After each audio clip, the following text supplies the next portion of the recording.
Hotep brothers and sisters. I'm Sister Peg Cathcart, and I am here to interview our sister Dr. Lorna Jones. She is the founder of an excellent program for our children, for our community, and I'd just like you to tell us about it. Tell us about your program. The annual essay contest for children and young people of African descent is a contest that really showcases excellence in our children through literacy. Very simply, what it allows the children to do is it gives them an opportunity to practice what they're already learning at school through learning English, writing, reading, etc., but also to combine that with researching, critical thinking, and self-expression, to share with people around the world some of their views on critical, important issues that affect us as people of African descent, both historical and contemporary issues. So understand that actually this activity started in the UK, and you were approached by a teacher of children, and he was somewhat concerned about what he described as their illiteracy, but he didn't mean that they couldn't read. He meant that they had no self-motivation to engage in activities that would enrich them, and became a part of your program. What actually happened was I went to Cape Town, South Africa for a little while, 10 days. Then I went back to London and worked there for 3 days and went to China for about 21 days. And at the time of Katrina, and I saw how our people were suffering here.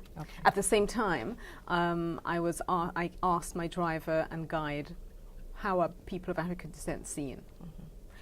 And it was extremely negative, extremely negative. So when I went back to England, as soon as I landed, I kept hearing how children of African descent in the UK were so far behind the other ethnic groups that I decided I needed to do something. And I tried to get a lot of people involved. It was a challenge. So I went through various supplementary schools in the UK, and now I've been trying to work with them. And one of the teachers, who you saw on the YouTube clip, is actually very supportive. Every year he has his children take part. The children he teaches and his own children, because they actually see value and benefit in actually taking part in the contest. He talked about the challenge of getting children involved, and he said even cold cash was not enough to motivate these children. But he found a way, and what was that way? Because that will segue us into your recruitment of children now and judges. I think what he does with the school is really just explain the value to the children. And his children, he actually forces them to take part, but they often do well nearly every year. His personal children. But he runs a supplementary school, and a lot of the children there who actually take part every year until they hit 16, then they have to stop.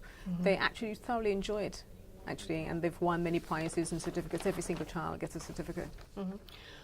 Dr. Jones, are you an educator? What is your background?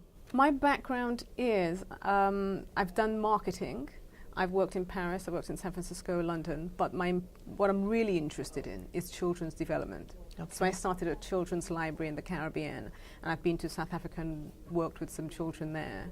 But my main interest is what can we do now? I have a master's in international development.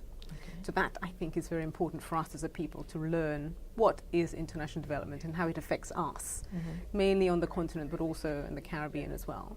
And as people here, I think it's important that people understand that international development is quite a wide-ranging area.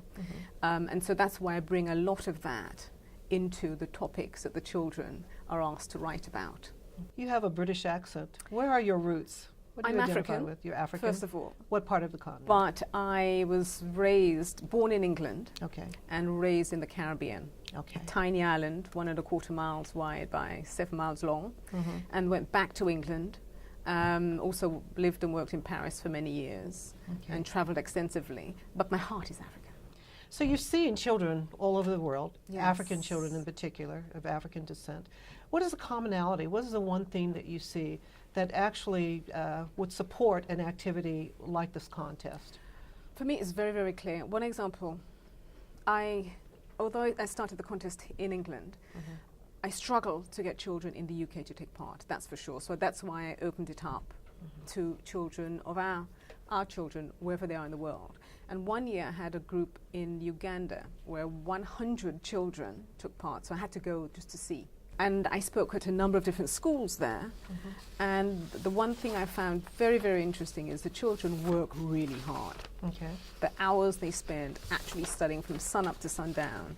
Education, they see the value. They truly appreciate every opportunity to learn, to read, they asked me lots and lots of questions.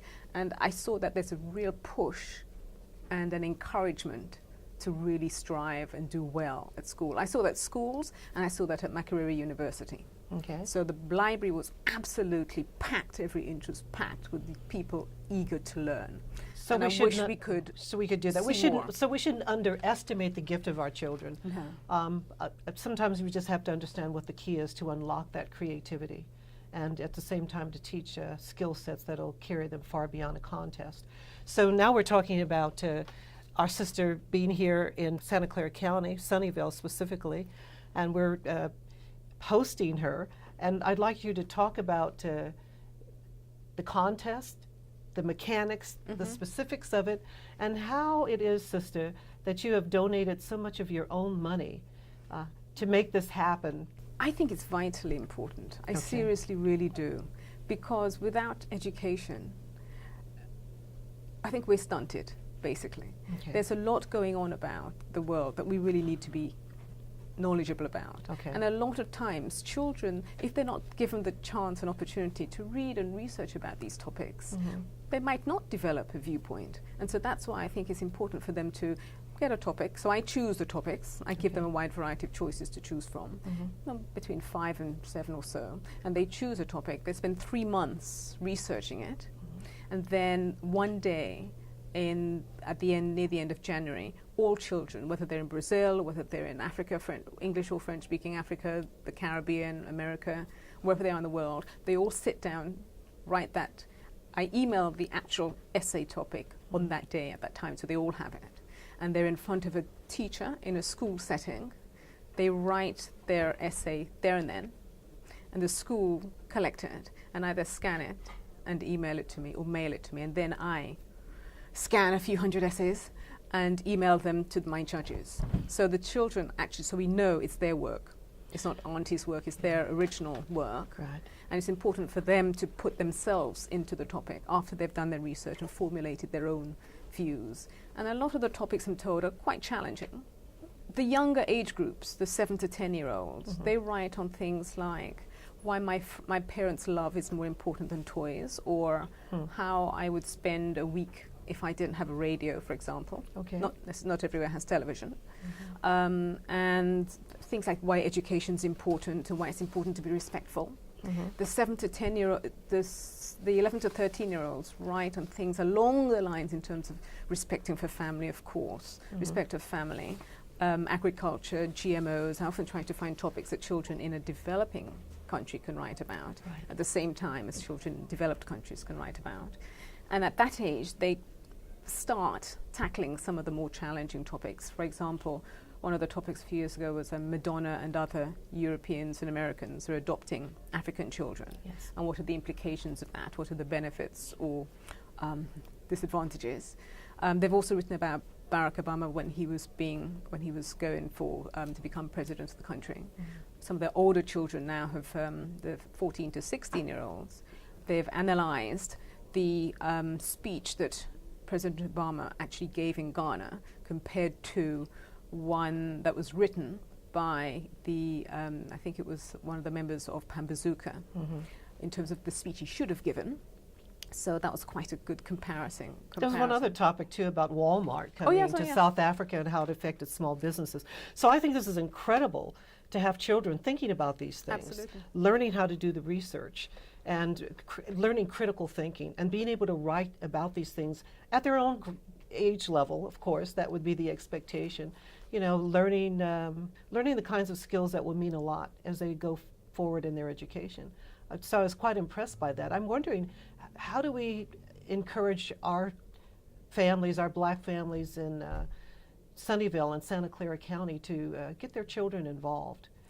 Because you're talking about a global perspective that we really don't have in this country. Unfortunately, we're not giving this to our children. It's important to have. So as an example, what topics, how would you encourage the inclusion of children in this country? They've been a platform with children who are international. How does that come about? That is interesting in that the topics that the children can choose from, as I said, I come up with them. Okay. But there's normally 7, 8 or so of them for them to choose from. And they do have 3 months in which to research it. Okay. The topics are normally chosen by the children. I normally tell the schools, the teachers to say, please, just let them choose it themselves. Sometimes parents and teachers have come to me and said, I'm terribly sorry, but the topics are too challenging. I said, you will be amazed. Just give them the time and the leeway, and you will be amazed at what our children can produce. And every time they've come back to say, I had no idea my child could do the research and actually have such deep thoughts. I had no idea what he felt on these topics. And I've had parents and grandparents say to me that they've seen that in London now, they've seen the children perform, but they've never seen them actually read their own work. Yes. And so they get to hear their viewpoints on quite important topics. And here in Santa Clara, I realize there's a lot going on in the world. I'm not sure whether these type of topics are discussed at schools or in the homes. And so that's why I use the topics that I think are vital, that I've learned from international development, that I want people to be talking about. And I know that some groups use the topics, even non-African people use the topics to discuss these topics around the table. And even if one of the children have chosen one topic, sometimes they go through every single topic for whichever age group. And I think it's important for us to have venues to hear where children, where is their thinking? We're sitting in the splendor of Pan-African City Alive in Sunnyvale. Next Saturday, November 23rd, the address here is 108 South Sunnyvale Avenue. We're going to be hosting Dr. Lorna Jones, Sister Jones, not just to talk about the contest, but also to talk about the benefit of our children actually being able to take advantage of activities like this. There was a time when it would be the church or a community center where children could learn speeches or do research and present it before the community or a congregation, and it was a source of pride. It was really important if the community embraced it. I think it added so much to our scholarship and just gave greater depth to who we are as people, African people, as people connected to a community. I think this bridges gaps that are staggering now, an activity like this.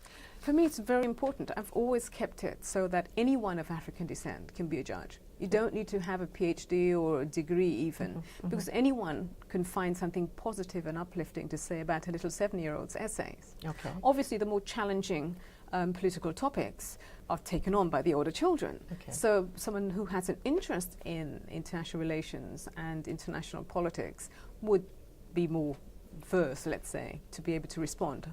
Okay, I also give the judges the topics so that they can brush up beforehand, before the children's essay come in. But something I'd like to see happen here, which I do in England, is if there are enough children in one location, we would have an awards ceremony where all the children and the families and the teachers would come in. But my understanding is there are no losers. Oh, the no, winner's no. announced, but there's a celebration for everyone absolutely. involved. But every single child, wherever they are in the world, they all get a certificate. So a lot of certificates I have to print. Yes. And then the winners are announced, and they get to read their essay in front of everybody. Okay. Because as a judge will only read 10, and there could be quite a few hundred children taking part. Okay. And so here at the awards ceremony, it's an opportunity for the parents, the schools to come together and actually listen to the children. And they get public speaking experience. And something else I do, which is quite important, is after the contest is over, every year I find opportunities for the children's work to be made available. So they can go, they've spoken at various events. There's more than credible activity that we're embracing. As the Ujima Collective, we're sponsoring her here at Pan-African City Alive, but also for Sunnyvale, for Santa Clara County, and beyond Santa Clara County. Go to her website. Will you please give us? It's lornajones.net. That's LORNAJONES.net. And it's a very basic website, really to showcase all the previous essays. They're on there. Great. And also you can go to eventbrite.com, where you can actually register for this free event. Hopefully we'll have some material also to put in the hands of those who come, something that they can purchase know, Yes. at a very modest price. And thank you so much, sister. Looking forward to it. I'm just inspired by your commitment to our children, to scholarship, to our community, your African self, the way that you add to our community in the spirit of Mott, I believe. It's Thank just you. important. Thank you. Thank you.